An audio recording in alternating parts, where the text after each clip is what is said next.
Hello, hello, good morning, and welcome to This Date in History, also known as TDH. This show is all about the events that occurred to date in years past, both recognized by actual historians, but mainly things that we personally find intriguing enough for us to bring to you. The sources of this information come from the smart device application Today in History, What Happened Today in History, Historical Calendar, and the website onthisday.com. For links to those sources, the music, and anything else potentially interesting, check the underbar, also known as the description below. Anyway, I am A.O. Xander, and you are you. Today is Saturday, also known as Saturday, June 25th, 2022. Let's see here, what happened on this day in history? In the year 1183, Peace of Constance was signed between Hohenstaufen Emperor Frederick Barbarossa and Italian Lombard League. Moving on up into 1530, the Augsburg Confession, where Germany's Protestant princes forced Holy Roman Emperor Charles V to hear their confession of faith.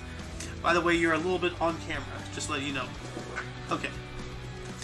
It was just like, your elbow or something, but... God forbid. I don't know how much information somebody can get with their own. By the way, welcome to the show. Thank you. I am, who am I? The Golden Loon, right here. You really are a loon. That's an old joke. I gotta let it go. Yeah. No, keep it running. It's an inside joke, Okay, yeah. It's something to keep the people on their toes. Like why is he giving the Golden Loon a face, 1788, Virginia became the 10th state to ratify the U.S. Constitution. Which, by the way, a couple days ago, the 9th state, I forgot what it was, but it basically was the allowance bringing it into law. So that's like our real Independence Day. Say that again now, what? The 9th state ratified the Constitution. Okay. Which basically made it into law. You have to have X amount, people in order to make something, justified. Yeah. So, our actual Independence Day was 3-4 some odd days ago. Okay. So that's when we actually fully declared we are, the majority says yeah, that. Yeah, we are an independent union. We weren't in the United States of America yet. Right, that wouldn't happen for another 10 years or so. But we were a union, we the people, in order to create a more perfect union, right there in the in the thing. We the people, that's big right there. Yes. So, but it wasn't called to create the United States. It was to create a more perfect union. Right. Exactly right. But it wasn't on July 4th for whatever reason. That's when we celebrated. But it was actually on June 21st or 22nd or something. Well, July 4th is actually our Declaration of Independence from England. Yeah, well, I guess. And we had to go through a war, and then it had to all be ratified to keep it. And, It almost didn't happen. No, I know. Actually, the colonies were in huge debate whether to go back to independent colonies or stay for the protection of the whole. And the ones that wanted to go back to colonies were concerned that the overall power of the federal government get too powerful. Yeah. Look what happened. Well, here's an interesting one. 1876, Battle of the Little Bighorn. Oh. U.S. 7th Cavalry under Brevet Major General George Armstrong Custer was wiped out by Sioux and Cheyenne warriors led by Chiefs Crazy Horse and Sitting Bull in what has become famously known as Custer's Last Stand. Yeah. Happened on this date. And that's because he left his Gatling guns. It was a relatively new invention, the Gatling gun. Yeah. But some surmise because he had actually left it back in his camp with whatever it was he was doing, because they're big, they're bulky, they're heavy and everything. Hard but to take. But some Hard people to have be mobile. but some people have surmised if he had had just one, the battle would have been different. Sure. Yeah. Sure. I bet. Yeah. In 1888, Republican convention in Chicago nominated Benjamin Harrison, who later went on to become the 23rd U.S. president. So. Big Ben. Big Ben. Wait, I thought that was a British thing. It is a British thing. 1894, Boer leader Paul Kruger met British High Commissioner Sir Henry Locke on Pretoria Station in South Africa and accompanied him to his hotel to discuss the grievances of the Uitlanders, or the foreigners. That's an interesting name. That's an interesting beard. Look at that thing. Like Yeah. it's like Abe Lincoln or something. But it's Yeah. like it's not on the chin; it's under the chin. Yeah. So it's like I don't know. In 1910, Igor Stravinsky's ballet *The Firebird* for the Ballets Russes premiered at the Opéra de Paris in Paris. Doesn't he look like he's like saw a ghost or something? Like, look at that face. It's like, ooh, you know? Looks like he's staring into the abyss or something. God. 2 years later, in 1912, British Open men's golf at Muirfield, Ted Ray won wire-to-wire by 4 shots from defending champion Harry Vardon. What does it mean, wire-to-wire? From beginning to end. For the first hole, he took the lead, never relinquished it, and ended up winning. Dang. 1926, the British Open men's golf at Royal Lytham and St. Agnes Golf Club. American or U.S. amateur Bobby Jones won the first of his 3 Claret Jugs, 2 strokes clear of runner-up Al Watrous. This was his 5th victory, or this was the 5th victory by a U.S. Citizen in 6 years. The all-time great Bobby Jones. Uh-huh. Yeah, even I'm starting to like recognize these names. You know, Bobby Jones. This and could stuff. be dangerous. Yeah. 1929, U.S. President Herbert Hoover authorized building of Boulder Dam, which would later become Hoover Dam. Yeah. Well, that's cool. Yeah. And now the reservoir is the lowest since it actually first started. We're down to like 1934 levels. Is anybody trying to deal with this? I mean, sooner or later there's going to be no water. You know what are we doing to deal with it? Anything? Nothing really. Our politics are too enamored with. Oh, it'll rain. Don't worry, it'll rain sooner or later. Yeah. Anyway, 1934, New York Yankee Lou Gehrig hit for the cycle, beating White Sox 11-2. Okay. You know what hit with a cycle means? Hit for the cycle beating. So is that like he broke a losing streak or something? No. That means that day in that one game he hit for a base hit, a double, a triple, and a home run. In that order? Well, no, not just he got one of each during the game. Well, that's pretty cool. Yeah. 1 year later, in 1934, future heavyweight boxing champion Joe Louis moved to 20-0 win 6-round knockout of former champion Primo Carnera of Italy at Yankee Stadium in New York City.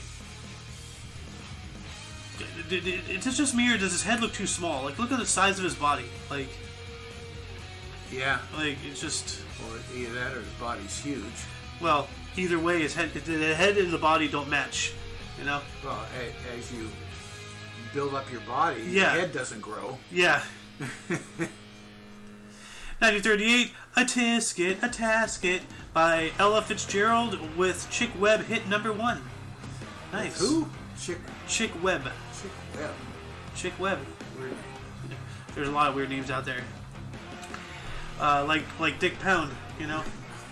Don't go there.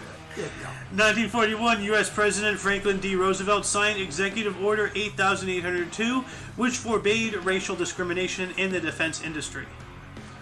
Oh, where's that protecting people like me in today's world, you know? 1941, James F. Byrnes was admitted to the U.S. Supreme Court. Okay. 1 year later, 1942, British Prime Minister Winston Churchill traveled from the U.S. to London. And we went back home. Also in 1942, Major General Dwight Eisenhower was appointed commander of the U.S. forces in Europe. But I don't think that was Supreme Commander yet. No, Supreme Commander. He was just the commander of the Europe forces. Oh, of U.S. forces. Yeah, U.S. There's Supreme Commander because everybody. Yeah, he eventually All did true. become Supreme Commander of all of Allied forces, which included not just the U.S. but everybody. You know.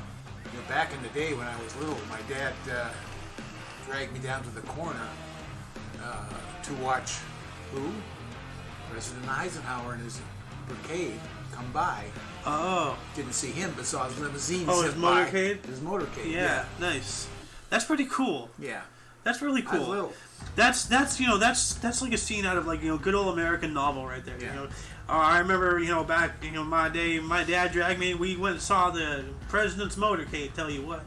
Here, I'll tell you something that's absolutely insignificant.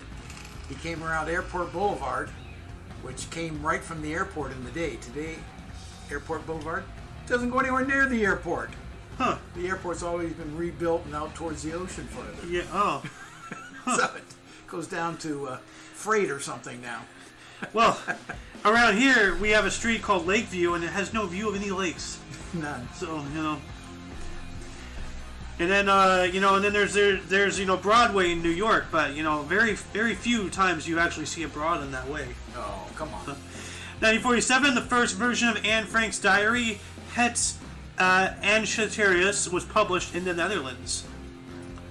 1948, Harry Truman signed Displaced Persons Bill, 205,000 Europeans to U.S. So that has got to be something to do with post-war. Yeah. Displaced Persons Bill. Let's take a look at this. Was authorized for a limited period of time the admission into the United States of 200,000 certain European displaced persons for permanent residence. Okay, so they brought them to the U.S. Yeah. Well, I mean, war-torn Europe, Like, Yeah. Like they had literally nowhere to go. Entire cities were destroyed. And actually, if you don't mind, I'll bring up an article from yesterday. Because this was like horrible. So this is yesterday, 1942. The village of Leskasli in Czechoslovakia was destroyed by Nazis after the Gestapo found a radio transmitter believed to have been involved in coordinating the assassination of Reinhard Heydrich. 33 adults were executed by firing squad on site. The children were sent to concentration camp gas chambers, and the village was burnt down and plowed under. Gone. They wiped an entire village off the map. Weren't the Nazis wonderful? See, that's what happens with absolute power. Yeah. Never forget it. Yeah. Horrifying. Absolutely horrifying. Anyway, going back into to date, in 1950, North Korea invaded South Korea, beginning the Korean War. Oh, shit. Yeah. Wow. So that started today. 1950. 1950. So that's, yeah. Because we're always talking about, when did the Korean War start, Yeah. For us, when I knew it was in the 50s. I could have told you it was 1950s. Well, it's America's Forgotten War, that's what it's called, the Forgotten War, Because, at the end of the day, absolutely nothing changed. No. Nothing. No. All the people died, all the people suffering, all of it meant absolutely nothing. Yeah. Yeah, no, it was really crazy. But what did happen is China came in and supported and invaded, and that's how it ended up in a stalemate. Otherwise, the North would have been taken out. Because China decided to come in with millions of people, army, a million-man army. Yeah. And they did that instead of invading Taiwan. They were going to invade Taiwan. Oh, snap. And the Russians talked them into going into North Korea. Dang. And so Taiwan stands today. Yeah, but we never learned. For a while. We'll see how long. For whatever reason, we never, that just makes me wonder even more because, if we were that close to losing Taiwan, then why would we put so much of a bargaining chip on Taiwan afterwards? Because now if we lose Taiwan, the whole world is screwed. Oh, yeah, we're toast. So why did we allow Taiwan to get to where it is? The research development, of all these computer components. It's so volatile. That's a good question. That's a real good question. It's stupid. It's almost as if it was set up to fall.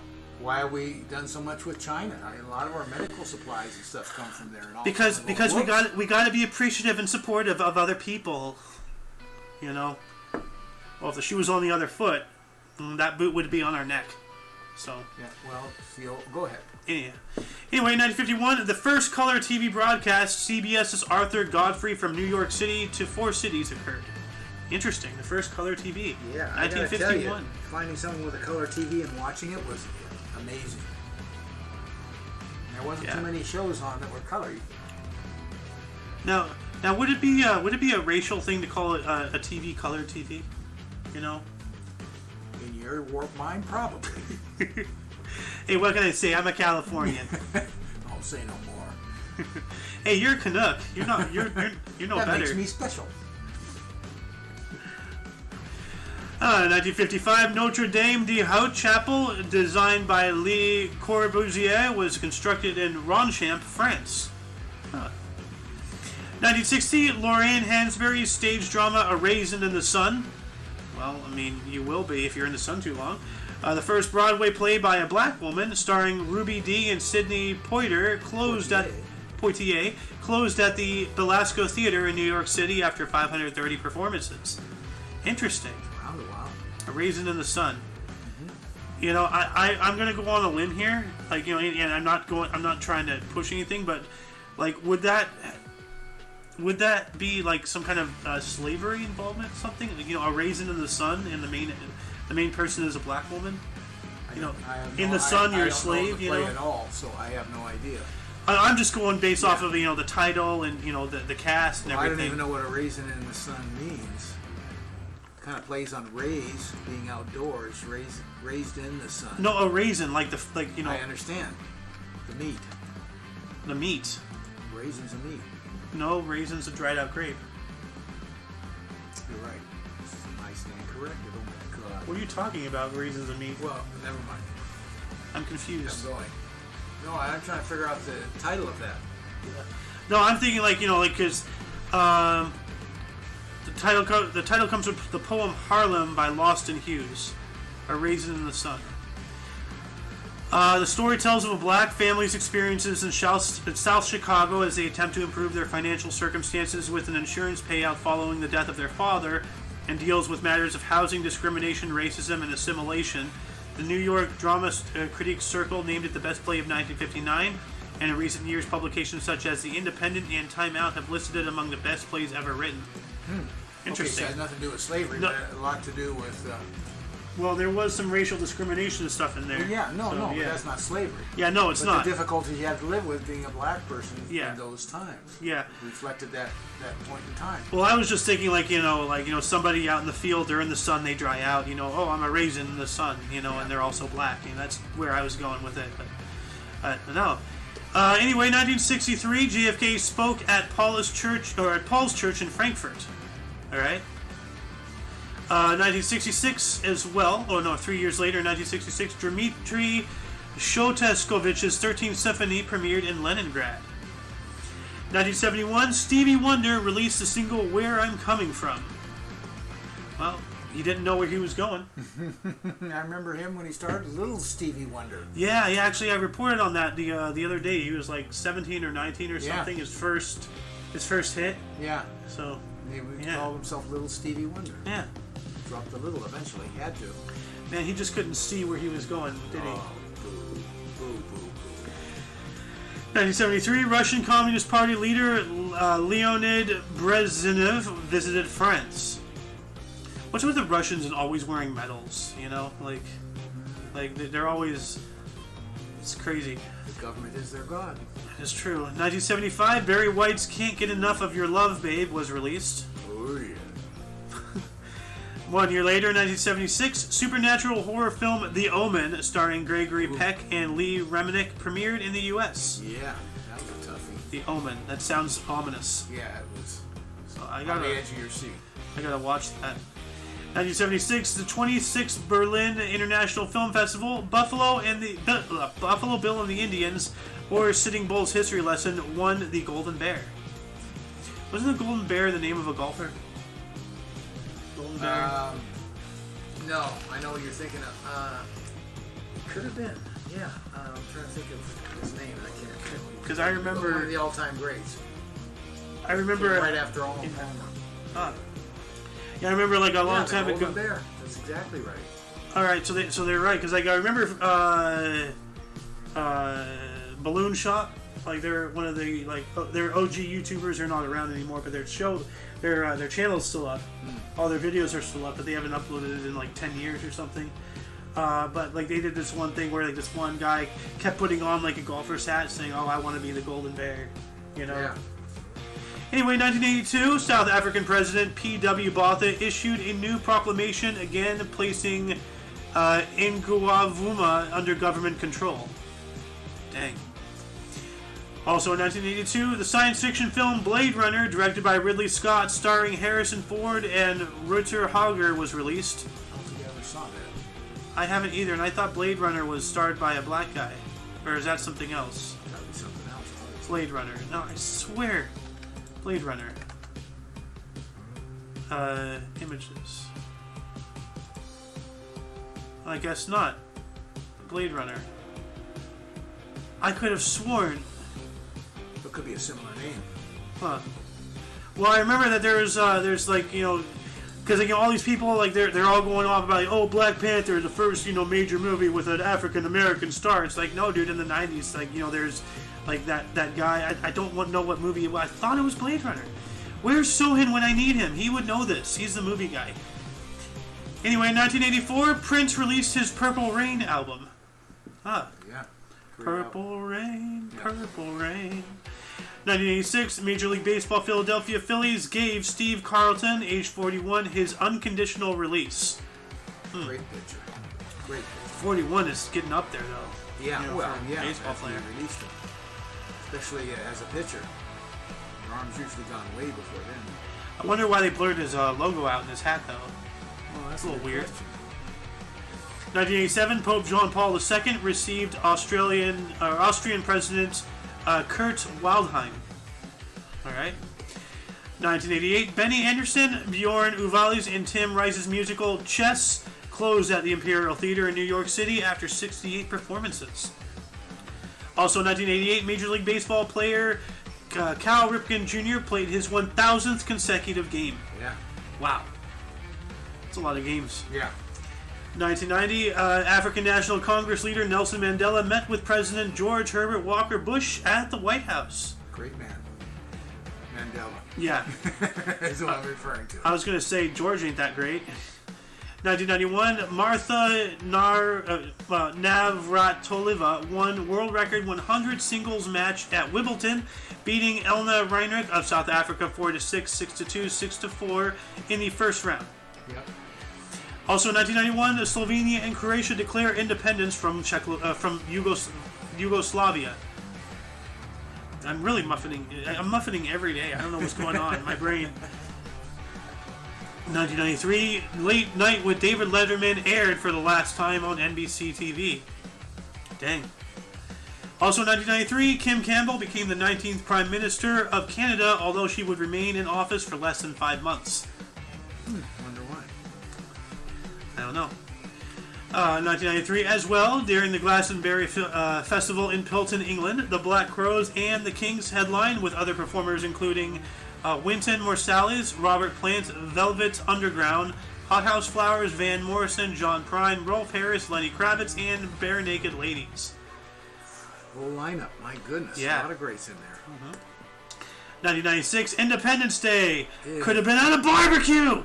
And what the hell is that smell?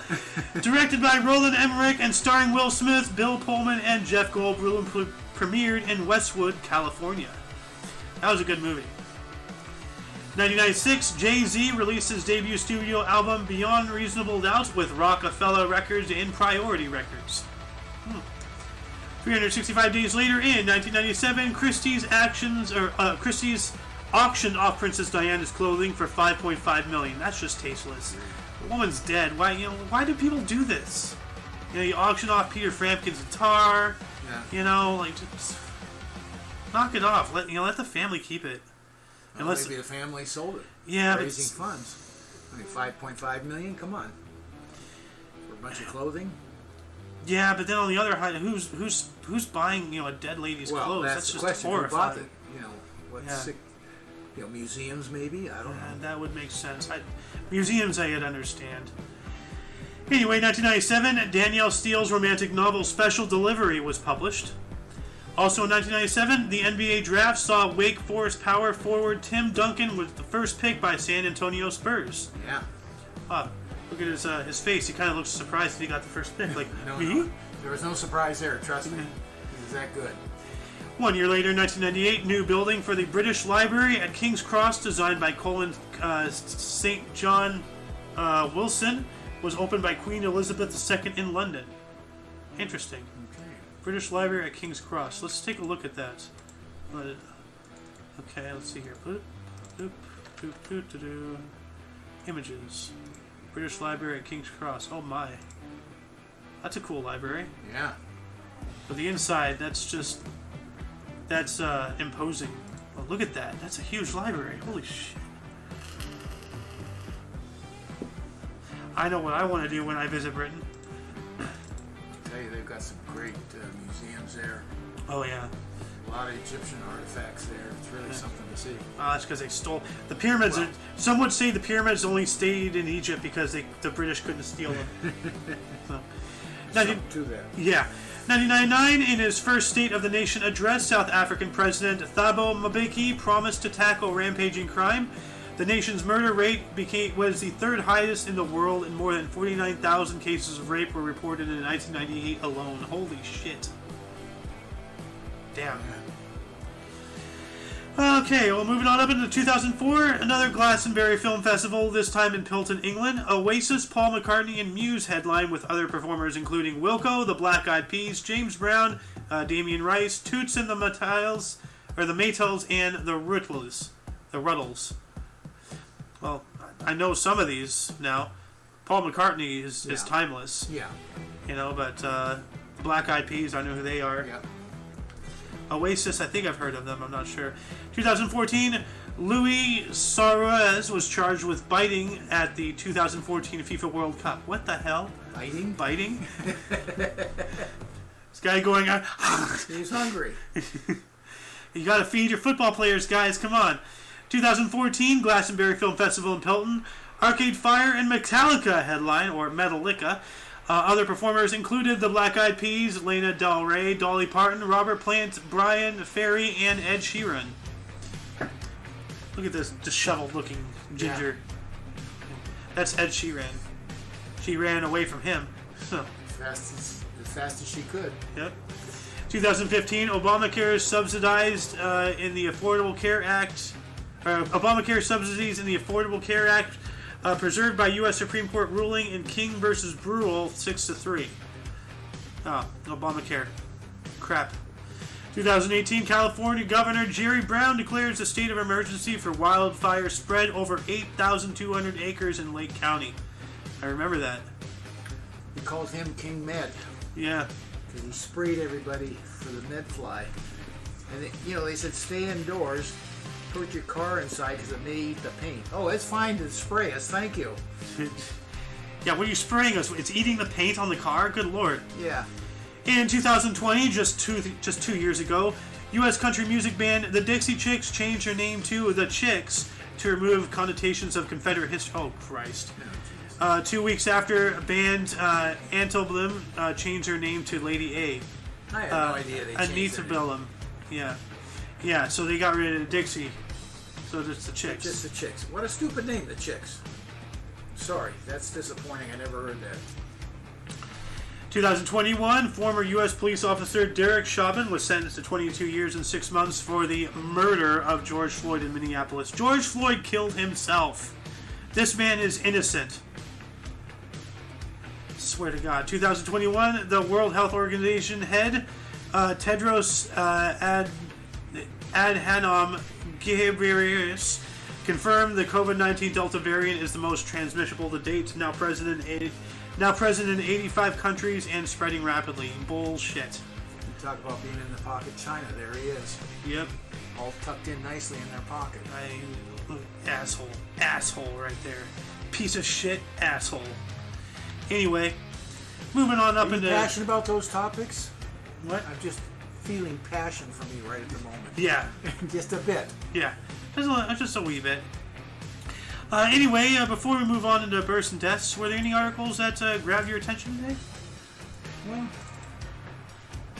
kind of scrolling back as I think. I can load this up here. Just in general, I kind of like the recent history stuff that I can remember. It kind of blows my mind. Yeah.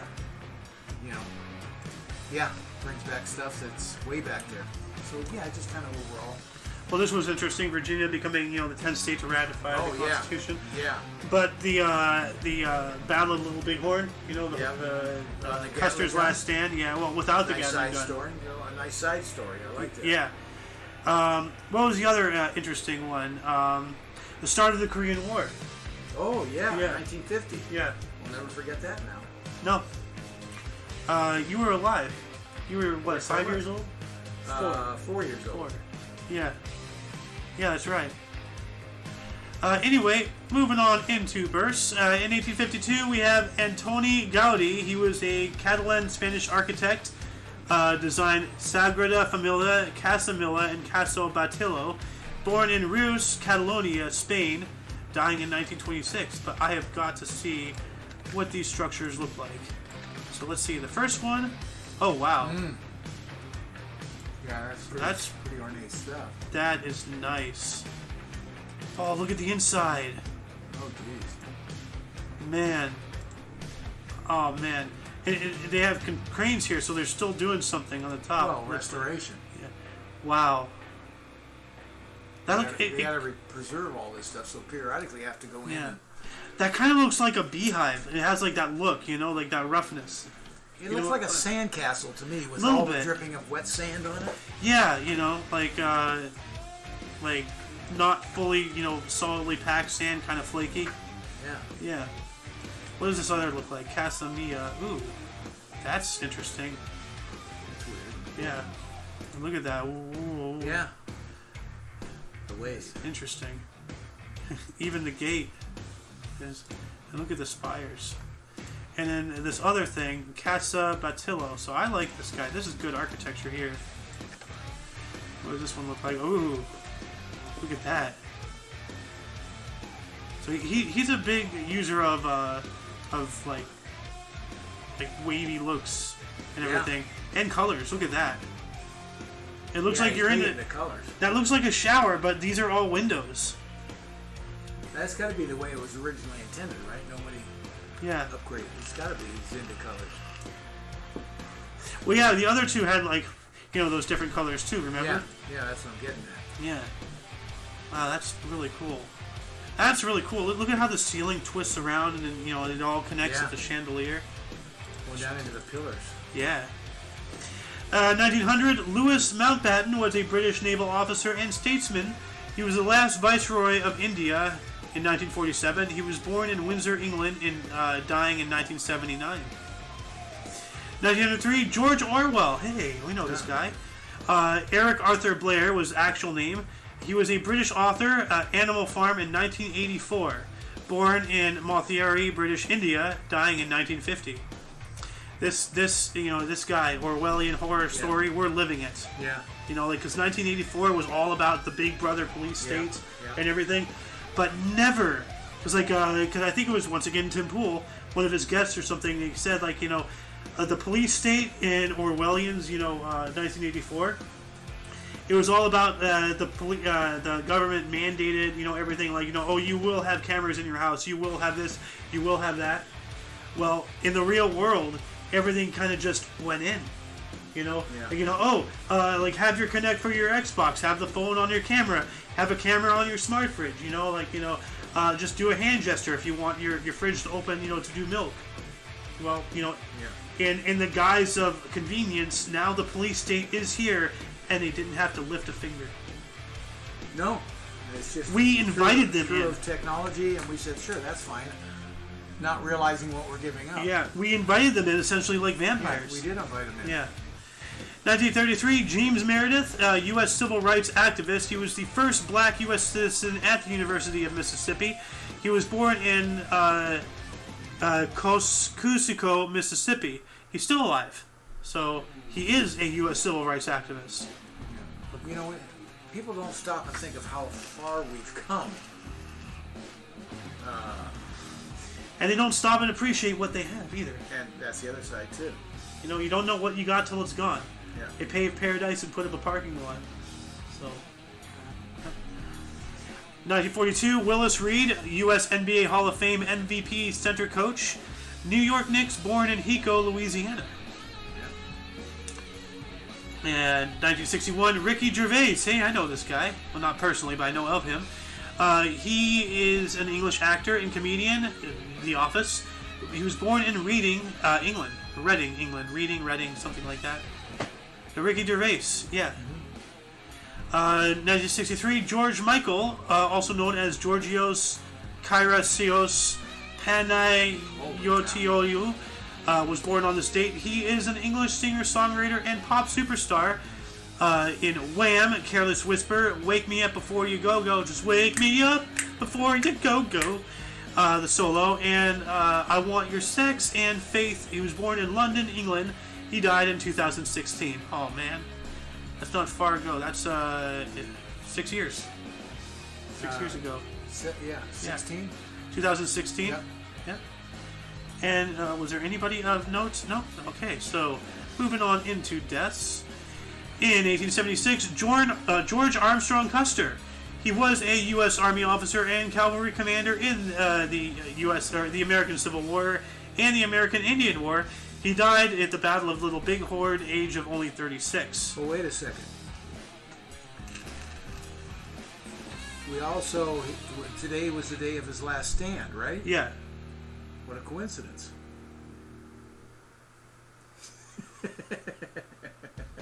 I'm sorry, go on.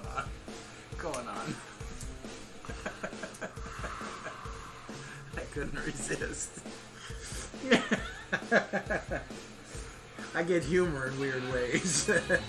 Fucking retard. 1916, Thomas Eakins was a U.S. artist. The Gross Clinic. He died at 71. What is the Gross Clinic? Let's take a look at this. No, I guess this was his art. He made this. Oh. Yeah, so like all these... I guess it's gross because all these people are watching somebody get cut open for surgery. Mm-hmm. But I guess before, like, they had glass or something, like, they did have surgery theaters. It's still around today.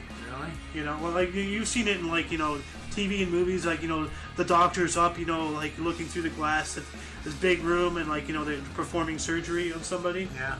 Like, there are such thing as surgery theater. Yeah, here we go. People get cut in half from the box like this. on stage. Well, no, like there's actual, like, medical, like, I think, in medical studies. Well, they didn't understand the necessity for the cleanliness. They just didn't understand that they didn't get a connection to that at all. But not just that, but like it was also for study. No, I know, but you can see, here's an old picture of an operating theater. That's what it is. Yeah. Let's see, 1968, Tony Hancock died today. He was an English comedian and actor, Hancock's Half Hour. He committed suicide at the age of 44. Comedians and suicide, man, it's hand in hand. 1976, Johnny Mercer was a U.S. lyricist, and the Angels sing That Old Black Magic, Satan Doll, and Moon River. He died from an inoperable brain tumor at the age of 66. Oh, man. That sucks. 1997, Jacques Cousteau was a French oceanographer, died of a heart attack at 87. Yeah, Jacques Cousteau. Jacques Cousteau. A lot of great stuff down in the deeps of the sea.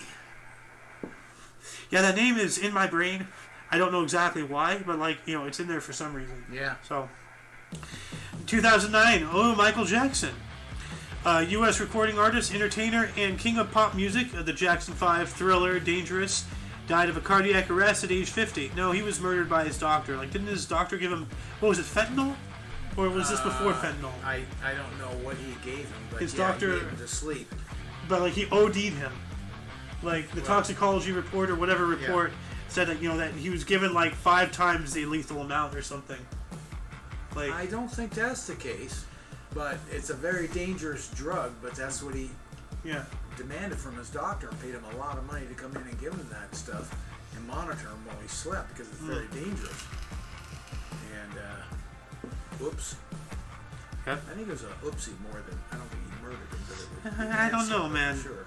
I don't know, man, because, like, all that child stuff was happening, and maybe the guy was, doing justice. Gravy boat. He's being paid a lot of money to make it legitimate, so to speak. Well, Anyways, what? No. 2009, Farrah Fawcett. Yeah. She was a U.S. actress, Charlie's Angels and The Burning Bed. She died of cancer at the age of 62. She, I'm not sure if she actually voiced her, but at least her likeness in one episode of Johnny Bravo. Johnny obviously, fell head over heels for her, but she was the cousin of that annoying girl next door. Ah. Like, remember that little girl always annoyed the hell out of him? Yeah. And then Carl, the annoying nerd, and everything. I remember him. You don't remember Carl? Hold on a second. Johnny Bravo. I can watch Carl. these, This guy. over and over. Oh yeah. Okay. Yeah. Anyway, let's see here. That concludes the deaths. And that's it for the show. Once again, you can check the underbar in the description for any links that you may find interesting. For your dose of Ass Events Daily, we stream every day at 10 in the morning Pacific time. For your dose, for all of you and all of us, I am Xander. Learn some history. That's not your name. That is today. Golden Loon. Thank you. And you are you. And until you catch us tomorrow, don't forget to look right and left at every intersection, rate 5 thumbs, and subscribe. Until then, toodles. Let's go brand it.